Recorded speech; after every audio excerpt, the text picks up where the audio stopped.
मेरे दोस्तों, हम यहाँ पे जो यूनिट पढ़ रहे हैं वह पढ़ रहे हैं ज्यामिति अर्थात जियोमेट्री। हम जियोमेट्री में धीमे धीमे बेसिक से लेकर और अच्छे लेवल तक प्रश्नों पर चर्चा कर रहे हैं। जैसा कि आपने कल देखा था, कल हमने बहुत बेहतरीन प्रश्नों पर चर्चा की थी। आपको याद रखना है, कल शाम 9 बजे, रविवार शाम 9 बजे लाइव टाइम एंड वर्क का टेस्ट होगा। टाइम एंड वर्क का टेस्ट होगा अर्थात समय और कार्य का टेस्ट होगा। ध्यान रखें, अपनी तैयारी अच्छी रखें। मेरे प्यारे दोस्तों, ज्यामिति में हम पढ़ रहे हैं ट्रायंगल अर्थात आप जानते हो, आप समझते हो, ट्रायंगल बोले तो त्रिभुज। आपको पता है कि त्रिभुज किससे बना होता है? 3 भुजाओं से मिलकर बना होता है। यानी कि जहां पे 3 साइड होती हैं वहां पे आपका ट्रायंगल होता है, वहां पे आपका ट्रायंगल होता है। मैंने आपको सभी प्रकार के ट्रायंगलों को समझा दिया है, सारी प्रॉपर्टी बता दी है। आज हम जो चर्चा करने वाले हैं वो इस विषय पर चर्चा करने वाले हैं कि आपका एक ट्रायंगल होता है जिसको आप समकोण त्रिभुज कहते हैं अर्थात राइट एंगल ट्रायंगल कहते हैं। एक आपका जो त्रिभुज होता है समकोण त्रिभुज कहते हैं, जिसे आप राइट एंगल ट्रायंगल कहते हैं। तो इस अगर राइट एंगल ट्रायंगल की बात करते हैं तो आपको पता है कि वन एंगल जो होता है, जो वन एंगल होता है वो आपका 90 डिग्री होता है और रिमाइंडर 2 एंगल का सम जो होता है वो 90 डिग्री होता है।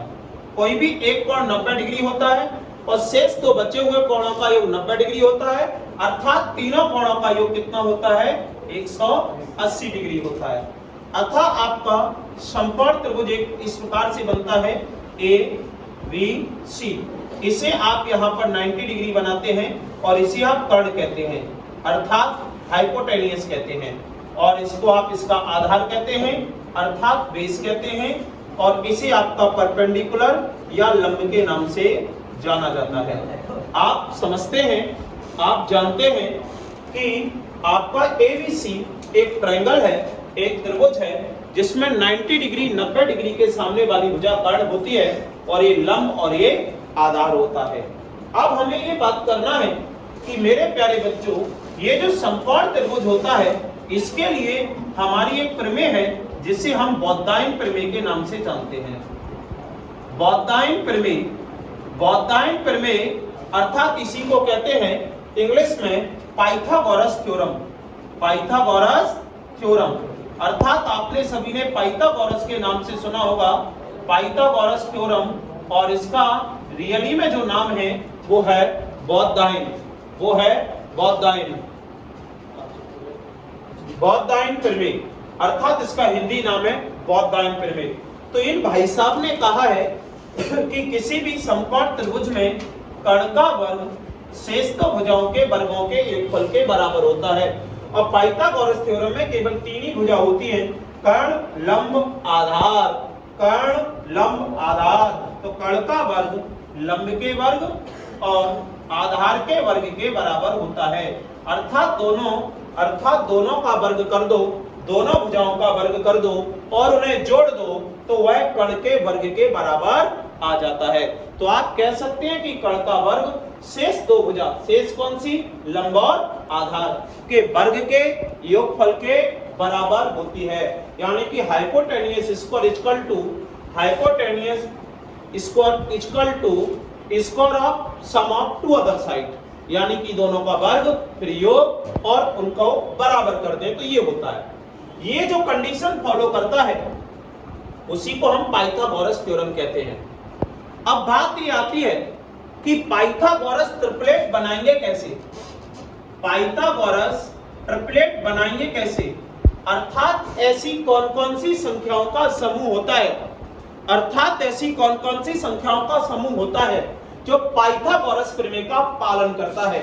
ये तो हमको पता है कि कर्ण सबसे बड़ी भुजा होती है, ये तो हमें पता है कि कर्ण सबसे बड़ी भुजा होती है, बट ये समस्या है कि कौन-कौन सी संख्याएं होती हैं, कौन-कौन सी नंबर्स होती हैं जो पाइथागोरस थ्योरम का पालन करती हैं। तो चलो हम बात करते हैं कि इसके ट्रिपलेट क्या होते हैं। सबसे पहले बात करते हैं यदि कोई ऑड नंबर है, यदि कोई ऑड नंबर है। ऑड नंबर का मतलब होता है यदि कोई विषम संख्या है। विषम संख्या कौन कौन सी होती है? 1, 3, 5, 7, 9, 11, 13 dot dot dot infinity, dot dot dot infinity. एक विषम संख्या होती है। तो आप किसी भी विषम संख्या से क्या लॉजिक लगाओगे कि ये ट्रिपलेट बनके तैयार हो जाए। तो पहला, यदि आपने पहली संख्या 3 ली तो ध्यान से स्टेप सुनना। सबसे पहले 3 का वर्ग करोगे कितना आएगा? 9। ध्यान से सुनना, मेरी बात को ध्यान से समझना, आवाज ना करें, बात ना करें, ध्यान से सुने। 3 लेंगे, 3 का वर्ग करेंगे 9। 9 में यदि आप 2 का भाग दे दोगे कितना आएगा? 4.5।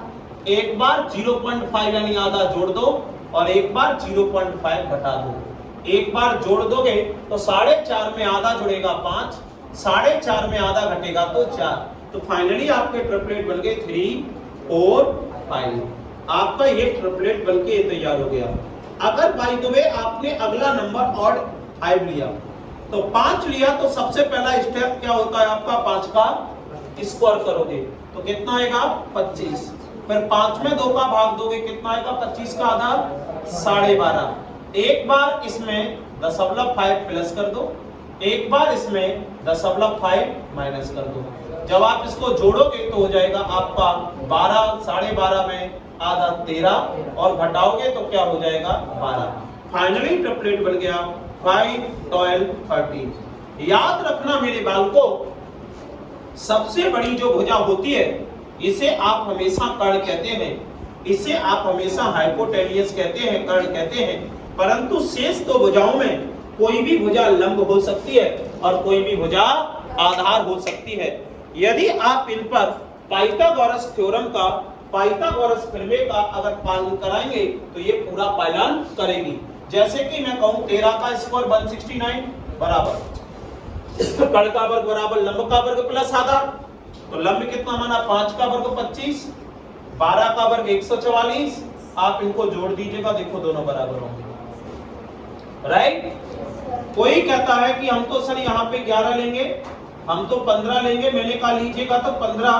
तो 15 का स्क्वायर क्या होता है भाई साहब? 15 का स्क्वायर क्या होता है? 225। 2 का भाग दूंगा, 2 एकम 2, 2 एकम 2, 2 दूनी 4, 1। इसमें एक बार आधा जोड़ दोगे। आप ऐसा समझ लो 112 जो है, एक बार 112.5 जो है किस किस के बीच में? 112.5 किस किस के बीच में? एक तो 113 के बीच में और 100।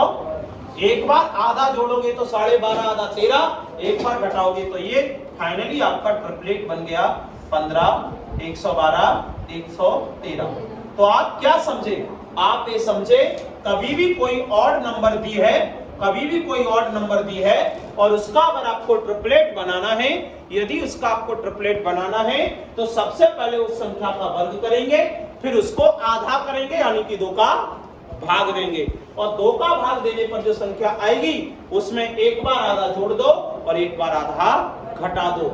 इस प्रकार से आपके कोई भी विषम संख्या का अगर आपको ट्रिपलेट बनाना है तो कोई भी ट्रिपलेट बनके तैयार हो जाएगा। मेरे बच्चों ध्यान रखना, आपके कंप्लीट नेचुरल नंबर में सभी प्राकृतिक संख्याओं में जो संख्याएं बनती हैं 1, 2, 3, 4, 5, 6, 7, 8, 9, 10, 11, 12 डॉट डॉट, यानी ये तो हो गई विषम 1, 3, 5, 7, 9, 11, 13, 15 और ये क्या बची? सम। ये क्या बची बेटा? सम। 2 ही प्रकार की संख्या होती है, सम और विषम।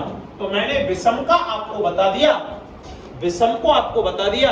अगली वीडियो में सम का ट्रिपलेट भी बता दूंगा। जय हिंद, जय भारत।